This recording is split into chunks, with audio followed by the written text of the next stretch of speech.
자, 오늘 이제 기초 강의 마지막 날이죠. 그래서 중요한 걸 좀 골라서 볼 건데, 일단 페이지 몇 페이지를 볼 거냐면요.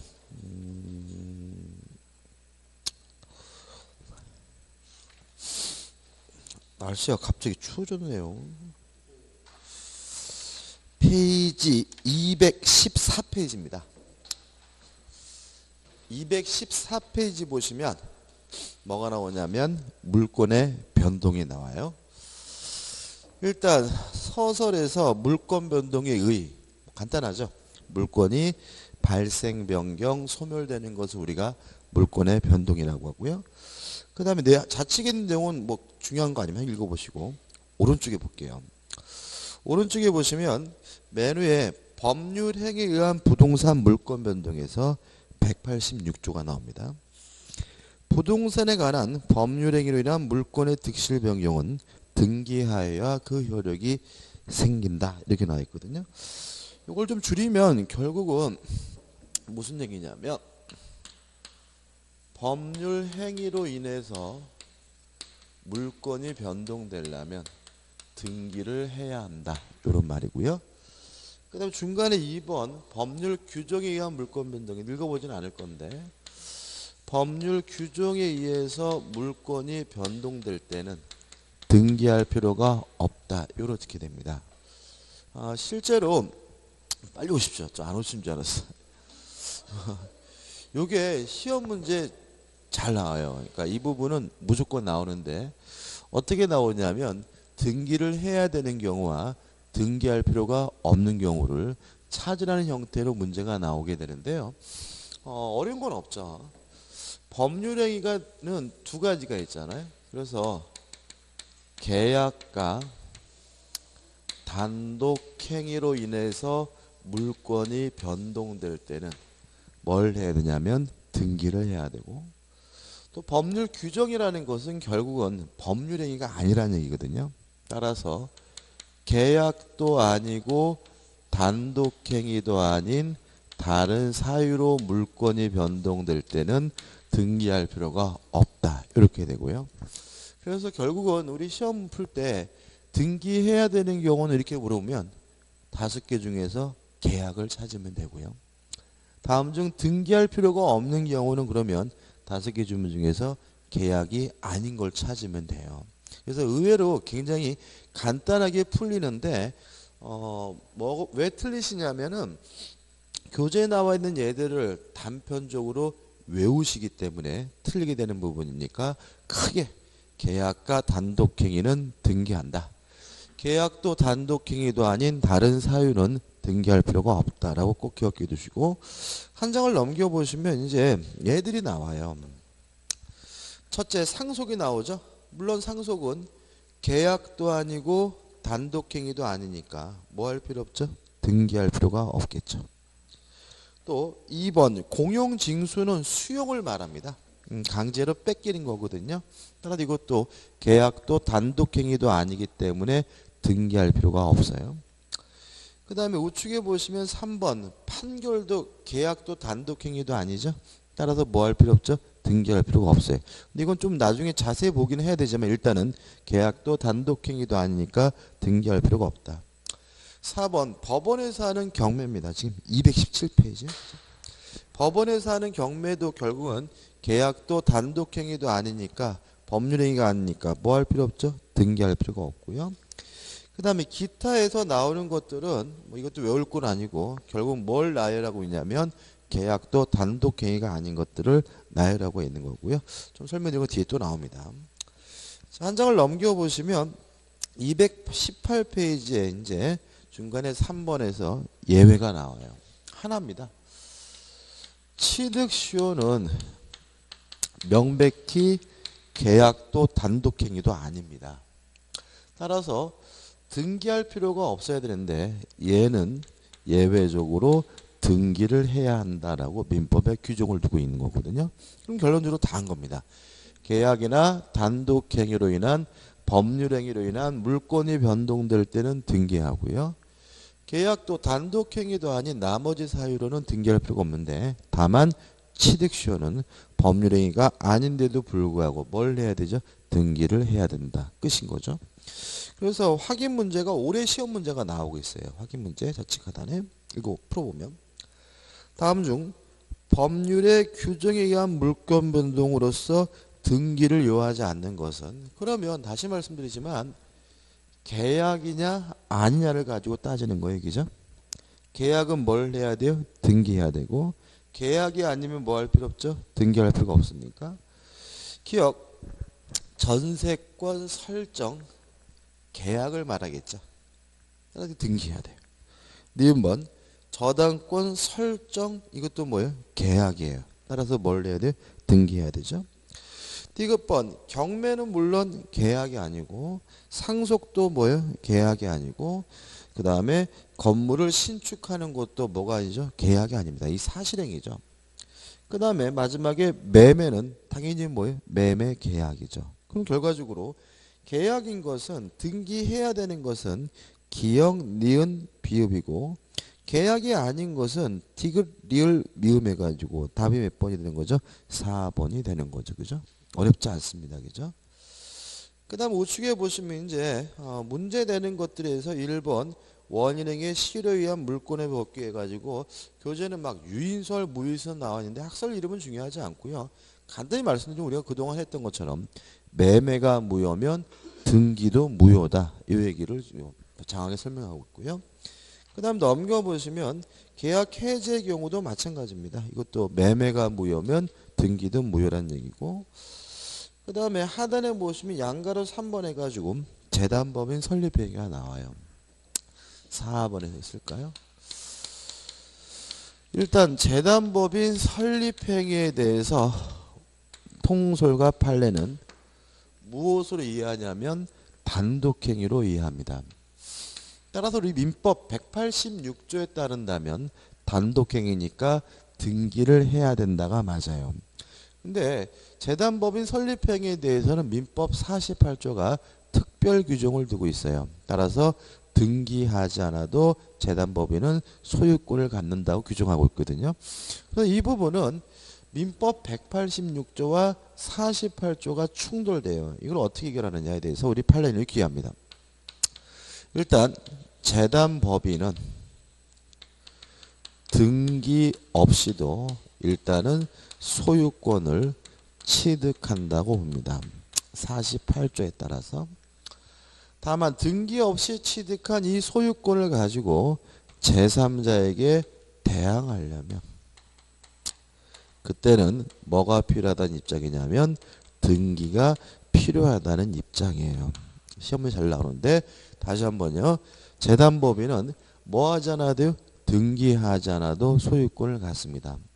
다만 자신의 소유권을 가지고 제3자에 대항하려면 뭐가 필요하죠? 등기가 필요해요. 교재 우측 상단에 위에서부터 네 번째 축에 판례가 있는데 한번 읽어볼게요.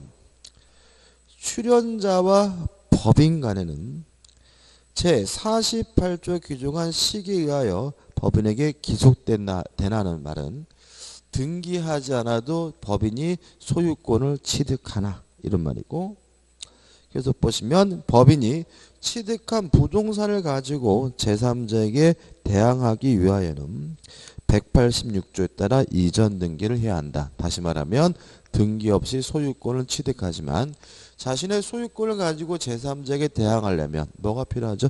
등기가 필요하다는 얘기예요. 무슨 말이냐? 이런 얘기입니다. 갑이라는 사람이 A라는 토지를 출연해가지고 K라는 재단법인을 만들려고 해요.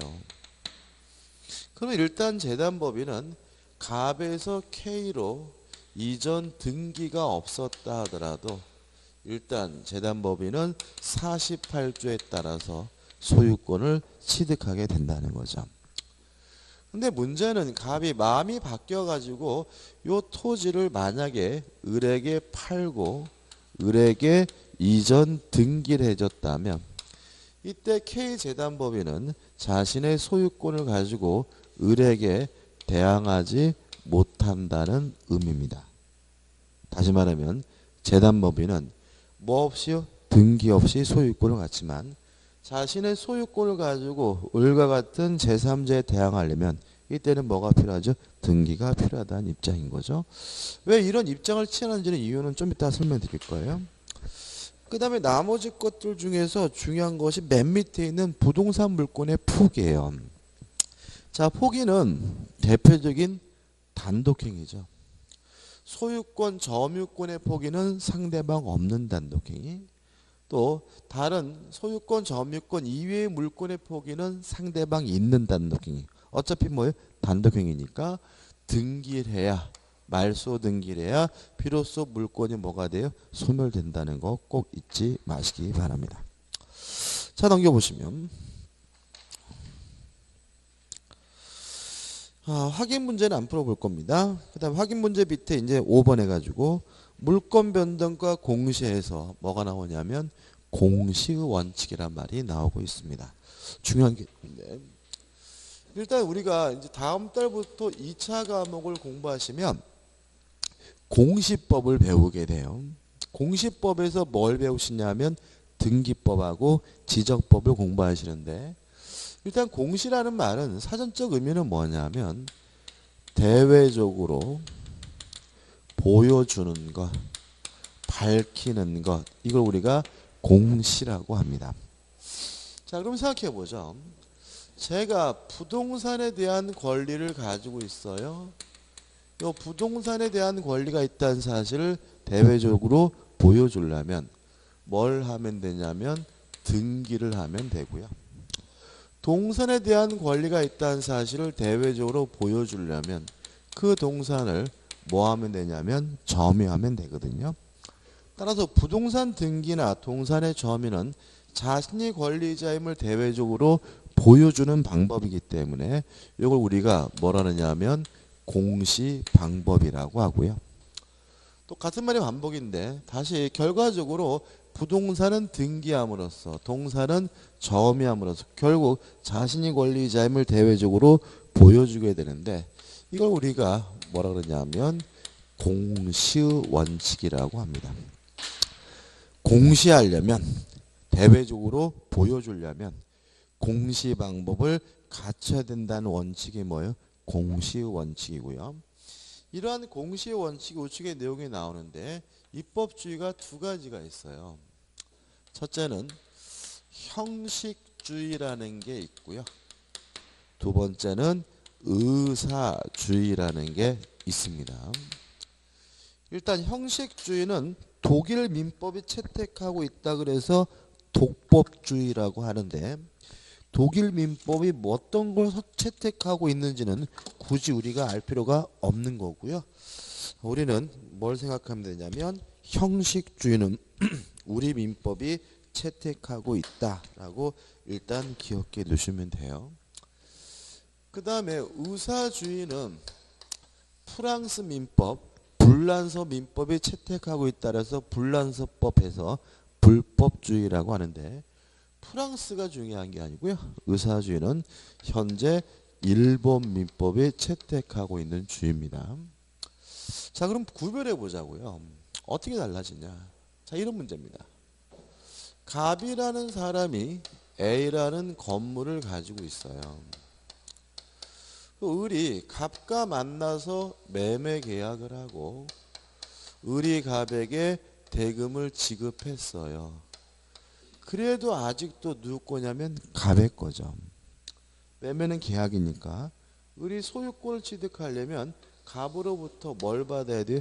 이전 등기를 받아야 비로소 을은 뭘 취득하게 돼요? 소유권을 취득하게 되는 거죠.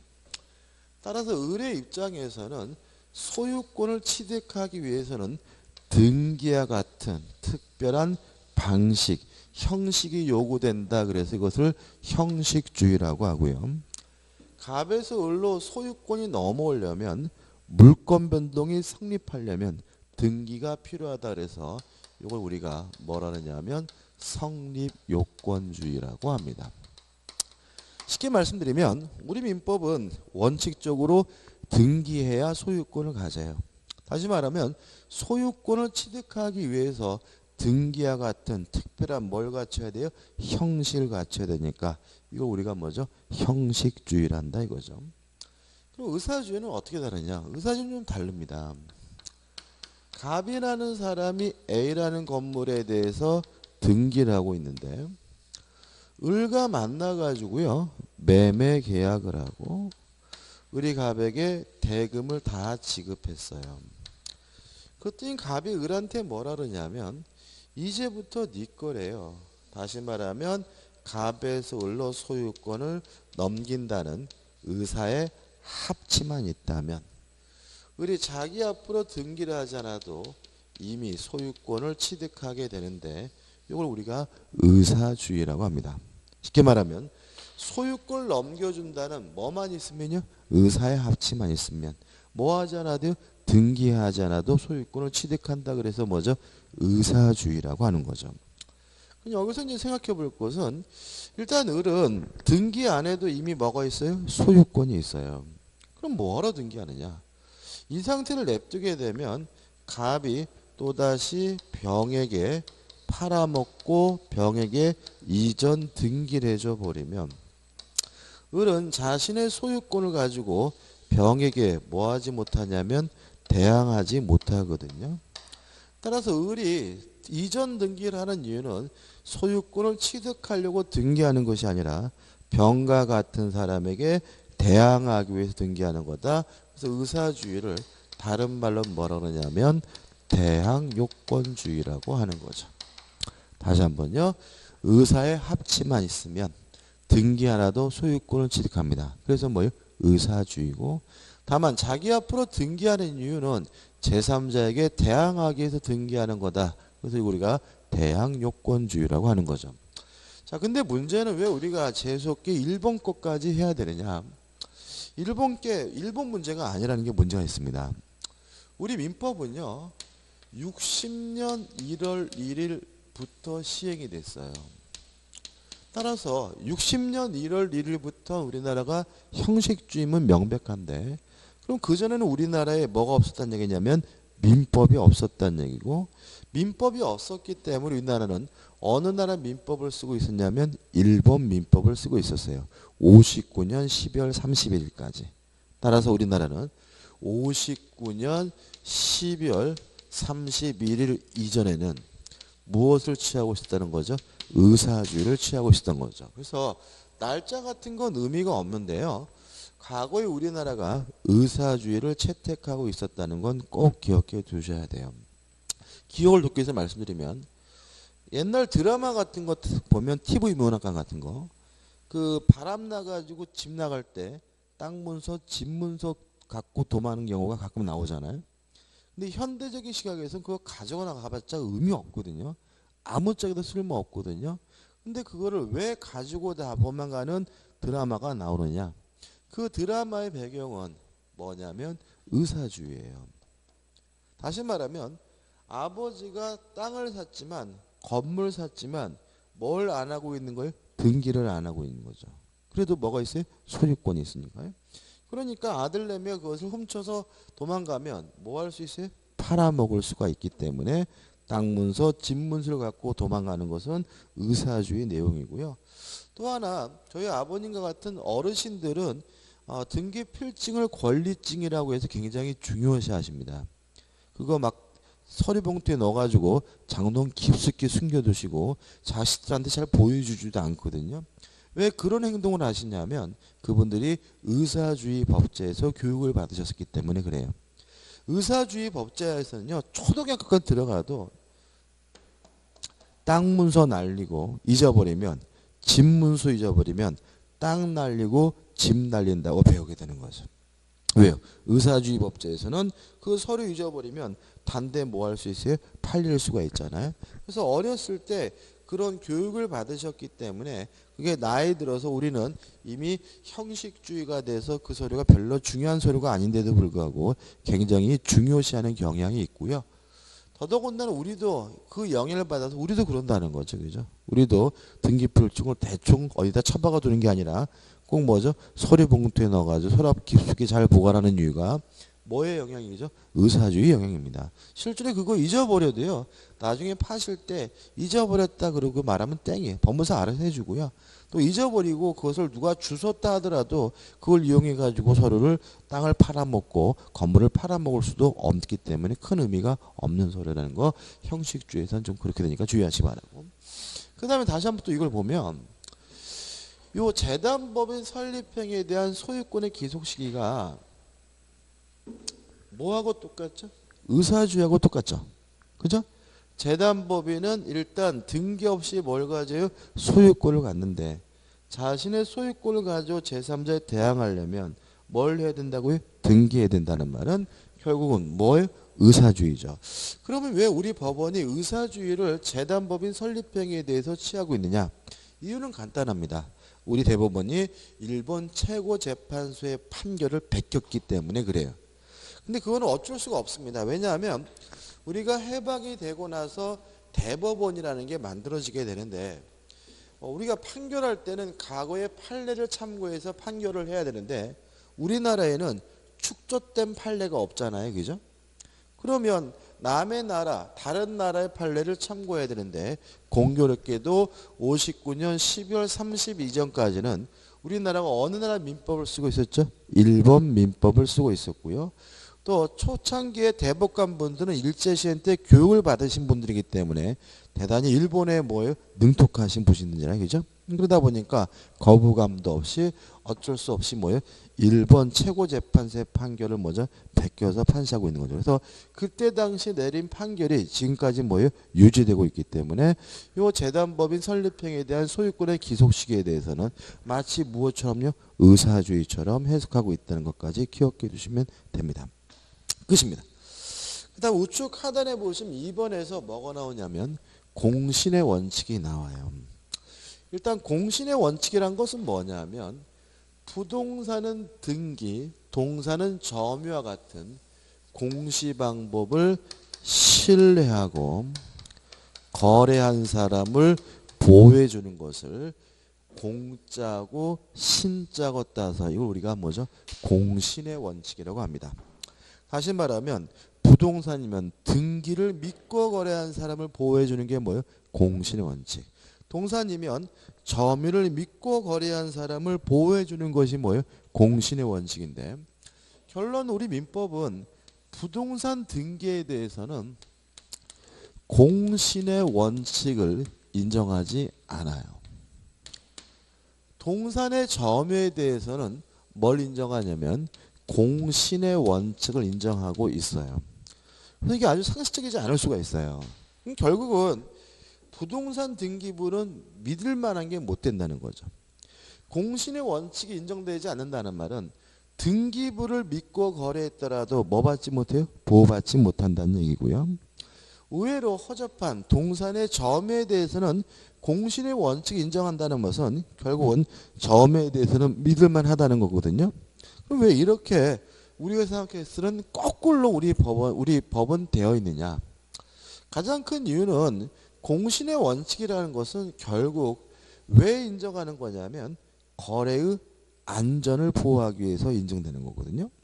그럼 생각해 보자고요. 부동산 거래보다 동산 거래가 훨씬 빈도수가 많죠.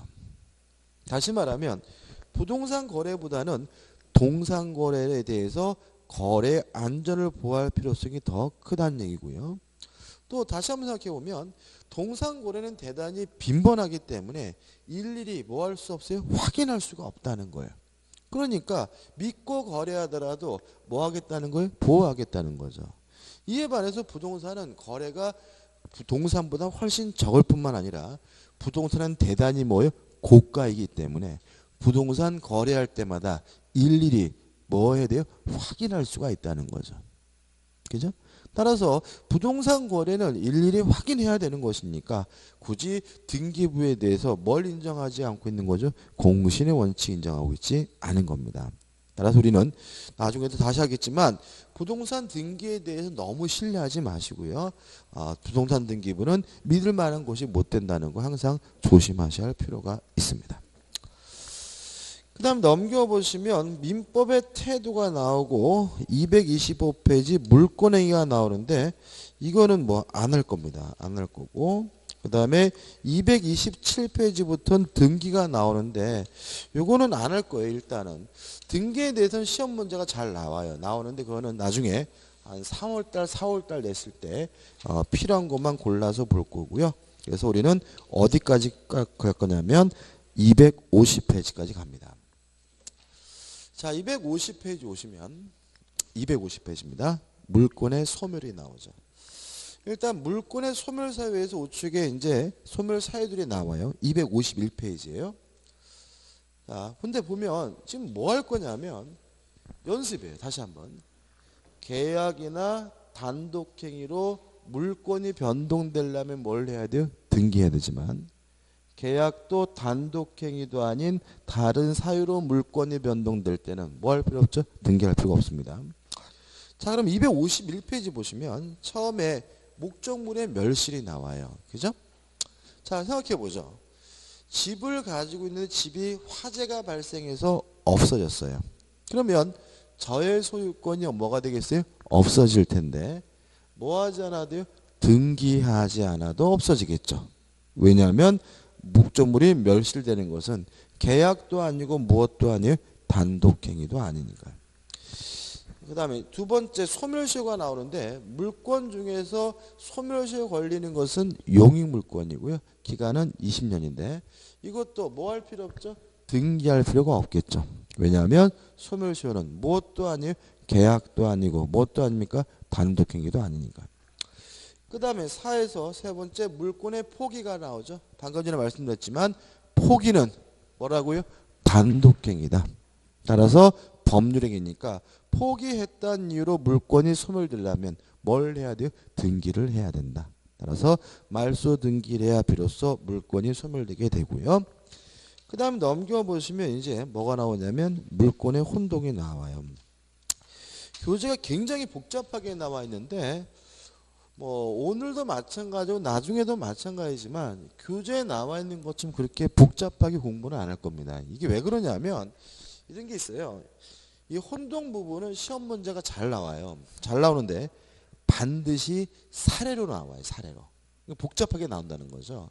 근데 문제는 안 그래도 문제가 복잡하고 어려운데 문제를 푸는 도구까지 복잡하게 기억하고 계시면 문제 못 푼다는 거예요. 그래서 문제가 복잡하고 어려울수록 푸는 도구는 뭐예요?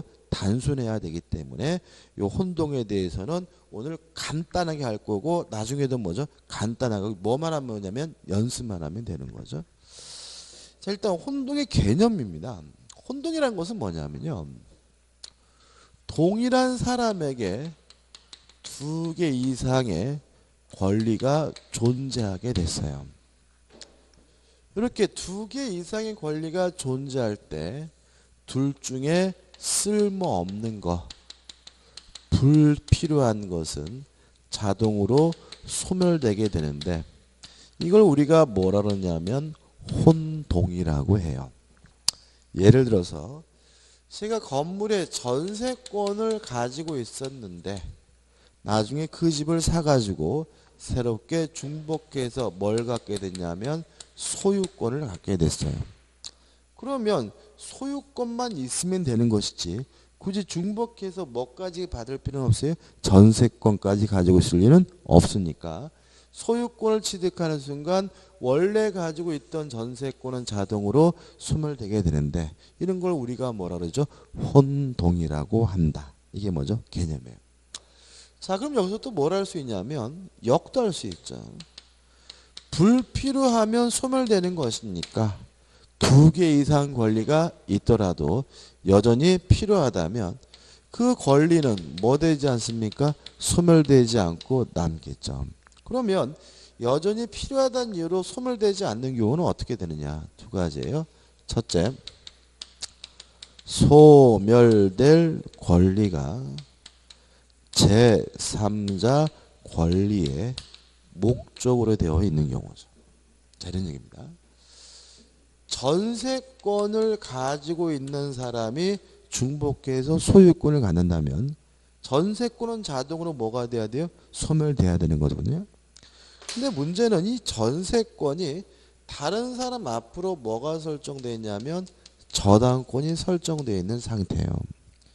이런 상태에서 이 사람이 중복해서 뭘 갖게 됐냐면 소유권을 갖게 됐거든요.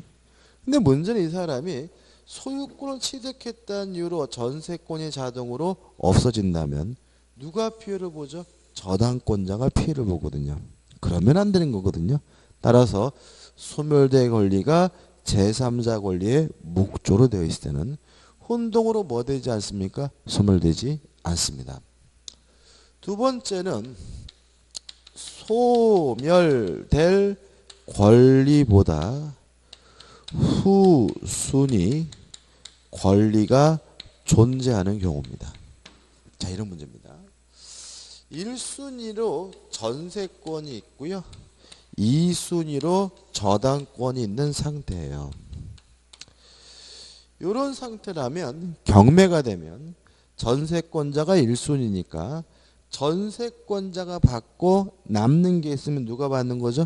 저당권자가 받는 거잖아요. 근데 문제는 이 사람이 돈을 더 주고요. 이 집에 소유권을 취득했어요. 그렇다는 이유로 이 사람의 전세권이 없어진다면 큰 피해를 입습니다. 왜요? 얘가 뭐로 올라가요? 1순위로 올라갔죠. 그죠? 다시 말하면 돈을 더 주고 중복해서 소유권을 취득했다는 이유로 그 법적주의가 더욱더 불안정해진다면, 불리해진다면 그건 말이 안 된다는 거죠. 이게 불리해지는 이유는 뭐예요? 얘보다 후순위 뭐가 있기 때문에? 저당권이 있기 때문에. 따라서 소멸될 권리보다 후순위 권리가 존재하는 경우는 혼동으로 뭐 되지 않아요? 소멸되지 않고요. 이 사람이 여전히 1순위 전세권을 계속 보유하게 됨을 주의하시기 바랍니다. 얘도 세 가지죠. 그죠? 이 세 가지 정도만 기억하시면 되겠죠? 다시 한번요.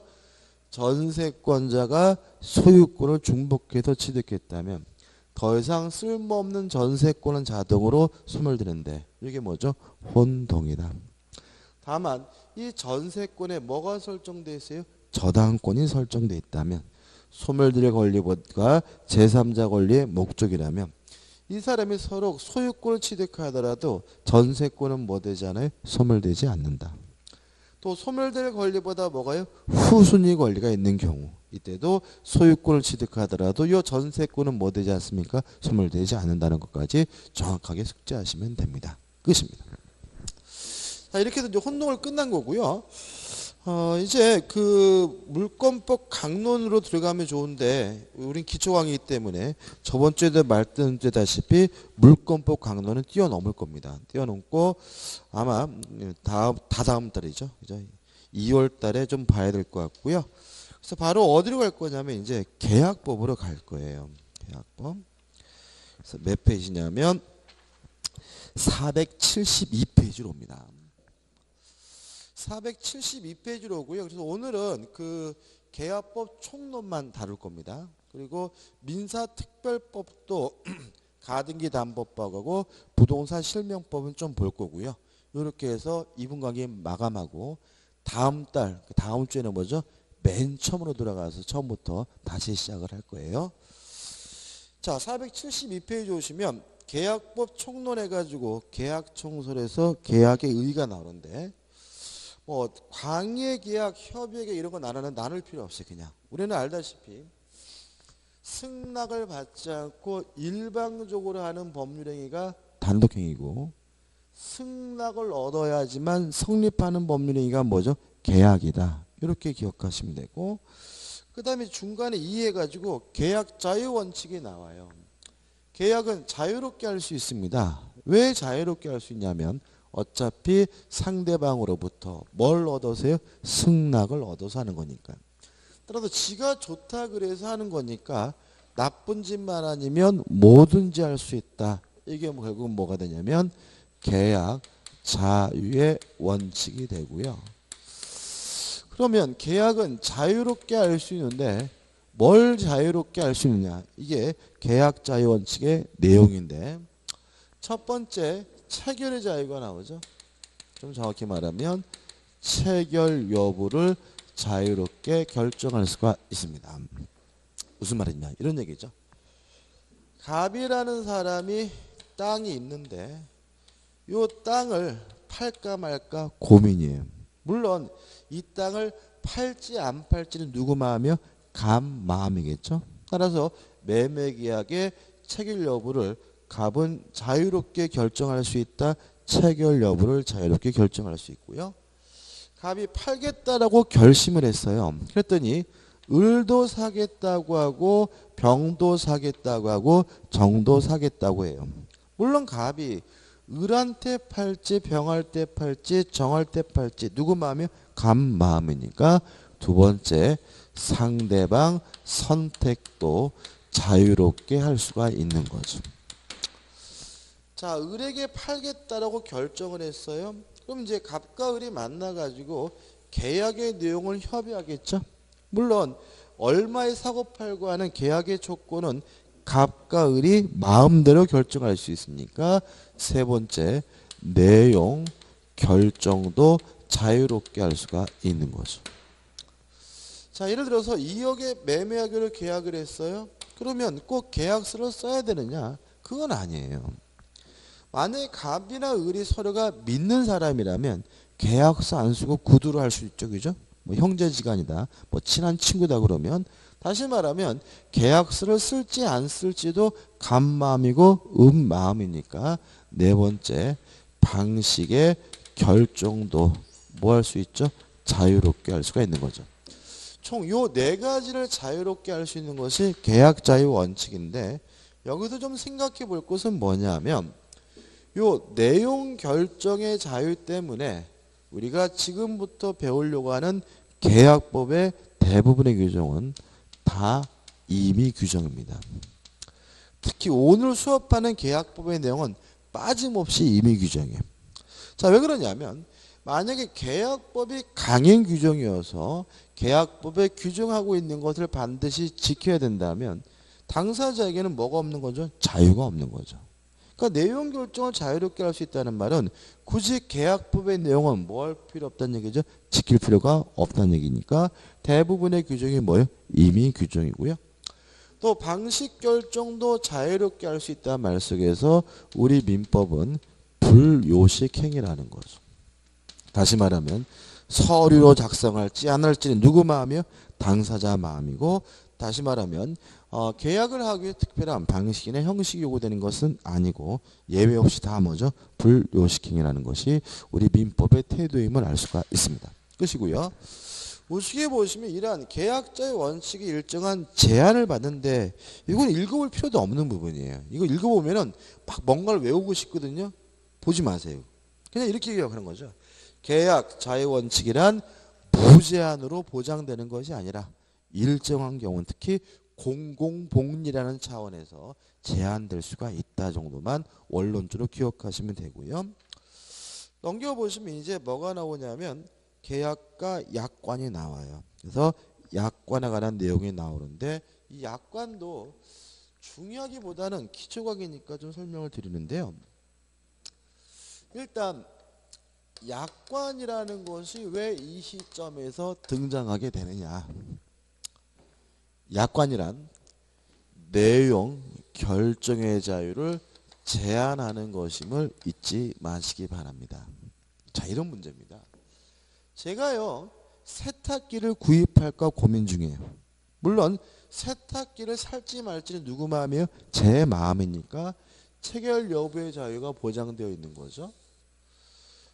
근데 LG 거 살까 삼성 거 살까 누구 마음이에요? 제 마음이에요. 그러면 저는 상대방 선택도 어떻게 해요? 자유롭게 할 수 있는 거잖아요. 근데 문제는 LG 걸 사겠다라고 결정을 하면 이제는 세탁기 통 속에 있는 약관이라는 것이 적용되기 때문에 실질적으로 저는 계약의 내용을 제가 스스로 뭐하지 못해요? 결정하지 못한다는 거죠. 무상 에이스 기간이 6개월이다 그러면 약관들은 뭐예요? 6개월인 거지. 1년으로 하자 이거 CR도 먹히지 않잖아요. 다시 말하면 약관이라는 것은 무슨 자유를 제한하게 되는 거죠? 내용 결정의 자유를 제한한다는 거 기억해 두시기 바라고. 그럼 약관이 뭐냐? 약관이란 다수 당사자를 상대하기 위해서 미리 작성한 계약의 내용을 약관이라고 합니다. 일단 약관도 뭐의 일종이죠? 계약의 일종이에요. 근데 어떤 특징이냐면 다수를 상대한다는 특징이 있고요. 미리 작성한다는 특징이 있죠. 그래서 우리가 약관이 되기 위해서는 반드시 두 가지 요소를 갖춰야 돼요. 다수 당사자를 상대하고 미리 작성해야 된다. 그래서 과거의 시험 문제에서 뭐가 나오냐면 골프장 운영 회칙이 약관이냐 아니냐가 나왔어요. 생각해보죠. 골프장 운영 회칙이라는 것은 다수 회원을 상대하기 위해서 만드는 거고요. 물론 회원 받기 전에 미리 작성하는 거니까 그것도 뭐가 되는 거예요? 약관이 되는 거죠. 그죠? 명칭과 상관없이 다수를 상대하고 미리 작성하는 것은 뭐예요? 약관인 거예요. 이 개념이고요. 그 다음에 다수를 상대한다, 미리 작성한다는 점에서는 특색이 있긴 하지만 어차피 이것도 뭐예요? 계약이니까 그것이 구속력, 효력이 발생하려면 일반적 계약과 마찬가지로 뭐가 필요한 거죠? 승낙이 필요한 거죠. 그죠? 왜요? 승낙을 얻어야 성립하는 법률행위가 뭐예요? 계약이니까요. 그래서 우리가 뭘 할 수 있냐면 인터넷에서 뭔가를 하려고 그러면 꼭 뭐가 뜨냐면 약관이라는 게 뜨고요. 그 약관에다가 동의함이라고 체크를 해줘야 된단 말이죠. 왜 그렇게 하라고 해놨냐면 그 약관이 우리에게 뭐가 생기냐면요. 구속력이 발생하려면 우리가 그 약관에 대해서 뭘요? 승낙, 동의를 해줘야 되기 때문에 그런 거거든요. 그래서 인터넷에 그런 거죠. 그럼 의문이 생기죠. 인터넷에는 약관에다가 동의한다, 승낙한다고 반드시 뭐예요?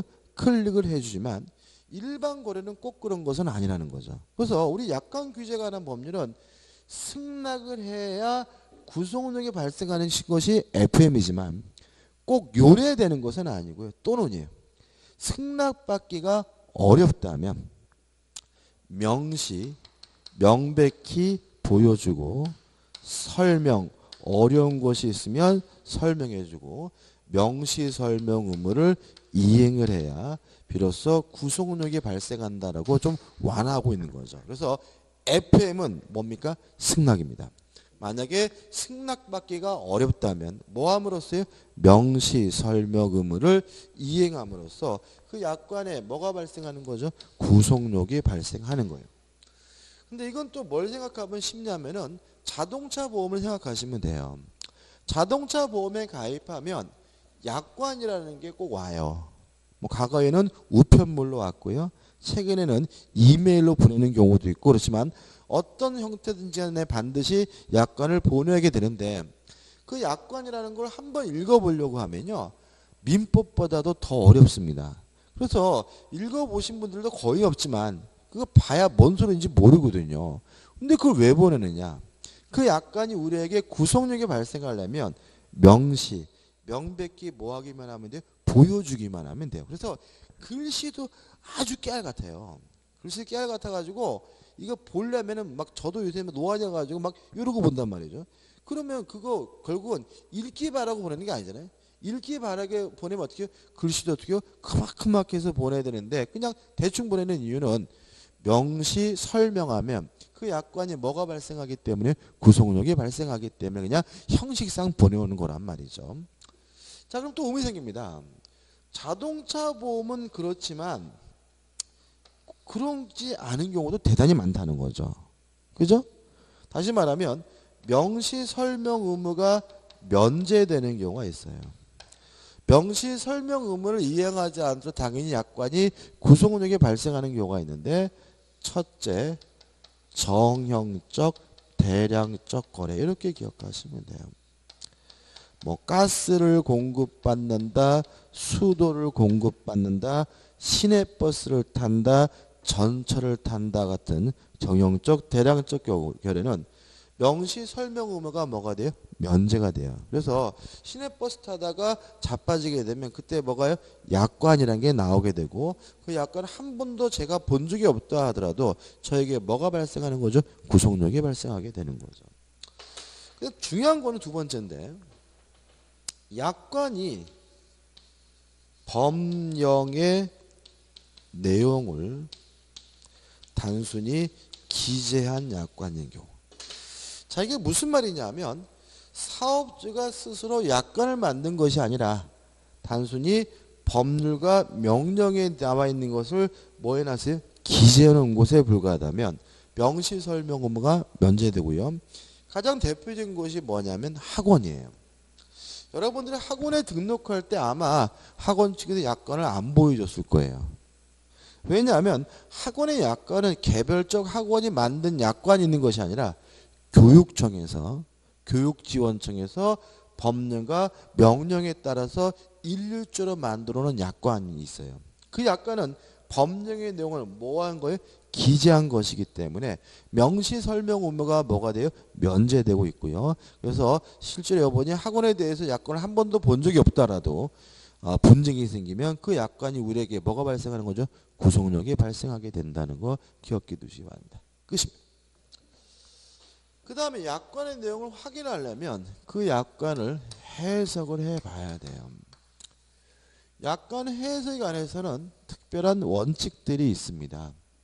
첫째 원칙은 약관을 해석할 때는 신의에 쫓아 성실하게 해석해야 된다. 신의 성실의 원칙이고요. 우리 교재는 굉장하게 복잡하게 넣어놨지만 별 의미 없고요. 두 번째부터 중요한데 두 번째인데 약관은 다수를 상대한다는 특징이 있어요. 항상 여러 사람을 상대할 때는 사람 차별하면 안 됩니다. 그죠? 따라서 여러 사람을 똑같이 대우해 줘야 된다. 통일적 또는 객관적 해석의 원칙이라고 합니다. 또 약관은 미리 작성한다는 특징이 있습니다. 자, 우리 일반적인 계약서는 쌍방이 함께 만드는 거잖아요. 그래서 만약에 계약서 내용에 문제가 있거나 잘못된 게 있다면 쌍방 모두가 책임을 져야 되는데 약관이라는 것은 일방 당사자인 사업주가 지가 혼자 만드는 거죠. 그러니까 만약에 그 약관의 내용에 문제가 있다면 누가 책임을 져야 돼요? 사업주가 책임질 문제지 소비자가 책임질 문제는 아닌 거예요. 따라서 약관 조항 중에서 불명확한 조항이 있다면 누가 책임을 져야 돼요? 사업자가 책임을 져야 된다. 이걸 우리가 작성자에게 불리하게 해석한다. 작성자 불이익의 원칙이라고 해요. 그 다음에 네 번째로 약관은 일반적으로 인쇄되어 있습니다. 인쇄되어 있다 그래서 굳이 개별 약정을 못하는 건 아니거든요. 예를 들어 제가 세탁기를 구매하면서 막 제가 땡깡을 부려가지고 안영찬에게는 무상 AS 기간을 2년으로 한다라고 볼펜으로 적어놨다면 가능하고요. 그때는 이 볼펜으로 적어놓은 것이 인쇄된 약관보다 더 우선하게 돼요. 우리가 뭐라냐면 개별 약정 우선의 원칙이라고 합니다. 다시 말하면 인쇄된 내용과 다른 개별 약정하는 거 가능하고요. 만약 개별 약정이 이루어졌다면 약관보다 이 약정이 우선하게 되는데 이걸 우리가 개별 약정 우선의 원칙이라고 해요. 그다음 마지막으로 약관은 반드시 뭘 두고 있냐면 면책 조항을 두고 있어요. 당사는 요러한 경우에는 책임지지 않는다. 이런 조항을 꼭 두게 되는데 이러한 면책 조항은 소비자를 보호하기 위해서 될 수 있으면 좁게 해석해야 된다. 이걸 우리가 축소 해석의 원칙이라고 합니다. 다 했는데요. 기억을 돕기 위해서 좀 설명을 드리면 1번과 2번은 당연한 거고요. 3번은 과거에 어떤 게 있었냐면 자동차 보험에서 주운전자라는 제도가 있었어요. 주운전자. 자동차 보험. 이건 뭐냐면 자동차 보험을 가입하면서 주로 운전하는 사람을 고지하면 주로 운전하는 사람을 기준으로 자동차 보험료를 산출해줘요. 예를 들어 가지고 20대 청년인데 50대 삼촌을 주운전자로 고지를 하게 되면 누굴요? 삼촌을 기준으로 해서 보험료를 산출하기 때문에 보험료를 절약할 수 있는 방법이 됐고요. 과거에는 보험 설계사들이 보험을 받았잖아요. 그죠? 보험 설계사들이 미리 안 내주는 경우도 있었어요. 친하니까. 요렇게 막 이렇게. 근데 문제는 그런 경우에는 사고가 발생하게 되면 보험 처리 못 받을 수 있어요. 왜냐하면 고지 의무가 위반된 거니까 보험회사에서 못 해준다라고 뻗팅기게 되고요. 그러면 결국 어떻게 해요? 보험 가입자하고 보험회사하고 재판을 하게 되는데 보험회사가 승소한 예가 제 기억은 딱 하나 있어요. 딱 하나. 삼성화재에서 어떤 게 있었냐면 삼성화재에서 삼촌을 고지한 거예요. 근데 삼촌이 직업이 뭐냐면 개인 택시 운전기사예요. 그러니까 이 차에 주운전할 수가 없는 거죠. 그죠? 더더군다나 이 사람은 보험 가입자는 서울인데 삼촌 집은 울산이에요. 그러니까 울산에서 개인 택시 운전하는 삼촌을 뭐예요? 주운전자라고 뭐예요? 고지를 했어요. 그러니까 판사가 봤을 때 이거는 누가 보더라도 허위 고지니까 보험 처리해 주지 마라라는 보험회사 승소한 판결이 딱 하나 있고요. 대부분은 다 보험회사가 졌고요. 법원은 다 보험 처리해 주라고 판결을 내렸어요. 왜 이렇게 되냐면 주운전자라는 개념이 굉장히 명확하지가 않아요. 그죠? 얼마나 운전해야 주로 운전하는 사람이냐? 이게 명확하지 않은 개념이잖아요. 이렇게 명확하지 않으면 누구에게 불이익하게 해석하게 돼요? 작성자에게 불이익하게 해석하는 원칙에 따라서 보험회사에게 불리하게 해석을 하는 거죠. 그러다 보니까 보험회사가 계속해서 재판을 져가지고요. 지금 이런 거 없어졌어요. 이런 거 없어지고 지금은 뭐로 끊냐면 명확하게 연령으로 끄죠. 나이. 그런 자동차 보험 가입할 때 뭐 34세 이상 운전특혜 이렇게 가잖아요. 그죠? 그런 이유가 과거에 주운전자라는 명확하지 않은 내용 때문에 재판에 펑펑 치다가 이제 명확한 나이로 바뀌게 된 거고요. 그 다음 면책조항도 이게 좀 문제될 수 있습니다. 우리가 자동차 보험을 가입하게 되면 상식적으로 아는 게 뭐냐면 음주운전에도 보험 처리 받을 수 있어요. 그 상관없는데 10대 중과실도 보험 처리 받을 수 있어요. 그건 문제가 아닌데 무면허 운전은 보험 처리 못 받아요. 무면허 운전은 보험 처리 해주지 않습니다라는 조항은 뭐가 돼요? 면책조항인 거예요. 근데 이 면책조항도 우리 법원은 될 수 있으면 어떻게 해요? 좁게 해석해야 된다는 축소 해석의 원칙 때문에 보험 처리를 받을 수 있는 경우가 생겨요. 다시 말하면 무면허라 그래서 일률적으로 다 보험 처리 못 받는 것은 아니고요. 개별적으로 판단해 가지고 보험 처리를 받을 수 있는 경우를 계속해서 뭐 하고 있냐면 판시하고 있는데 그 이유는 면책조항은 될 수 있으면 좁게 해석한다는 뭐 때문에 축소 해석의 원칙 때문에 그렇죠. 또 그런 거 많습니다. 지금은 이제 논란이 안 되는데 과거에 그 서울에 한강이 범람을 해가지고 자동차가 다 잠겨버렸어요. 근데 자동차 보험 약관에 뭐가 있었냐면은 천재지변이라는 사고는 보험 처리할 수가 없다는 게 있어요. 천재지변은. 왜 그러냐면 천재지변까지 자동차 보험회사가 책임질 수는 없다는 거거든요. 그래서 천재지변에 의한 사고는 보험 처리하지 않습니다라는 뭘 두고 있었냐면 면책조항을 두고 있었단 말이죠. 그러니까는 한강이 범람해서 자동차가 물에 잠긴 거는 보험회사가 뭐예요? 처리하지 않겠다고 뻗팅겼겠죠? 그랬더니 뭐예요? 법원과 뭐 금감 뭐 이런 데서 보험 처리 해주라 그런 거죠. 왜요? 면책조항은 뭐예요? 될 수 있으면 좁게 해석해야 되는 원칙에 따라서 이제는 뭐 침수됐는데 보험 처리 안 해준다는 보험회사는 지금 없는 상태인 거죠. 자, 이런 5가지를 가지고 해석을 해봤는데 불공정해요. 다시 말하면 소비자에게는 지나치게 불리하고요. 사업자에게 지나치게 유리하다면 불공정한 약관 조항은 뭐가 되냐면 무효가 됩니다. 다만 주의하실 것은 우리 민법 157조가 적용되지 않아요. 불공정한 약관 조항이 일부가 무효인 경우에는 그 부분만 해당 부분만 무효가 된다라고 우리 법원이 판시하고 있는 거죠. 자, 이게 무슨 말이냐면 우리 민법 157조는 일부가 무효면 원칙적으로 전부가 무효라는 규정을 두고 있어요. 근데 만약에 요 157조를 여기에다 적용해 버리면 뭐 일부 약관정이 무효라는 이유로 싹 무효가 된다면 소비자에게 유리한 조항도 뭐가 돼버려요? 무효가 된다는 거죠. 그래서 약관은 일부가 무효면 전부가 무효인 것이 아니라 그 부분만 일부만 무효가 되도록 하고 있다는 것까지 기억해 두시기 바랍니다. 이 정도 정리하시면 되고요. 교재도 너무 복잡한 것 같아요. 좀 쉬었다가 477페이지 하단에 있는 계약의 종류를 보도록 하겠습니다.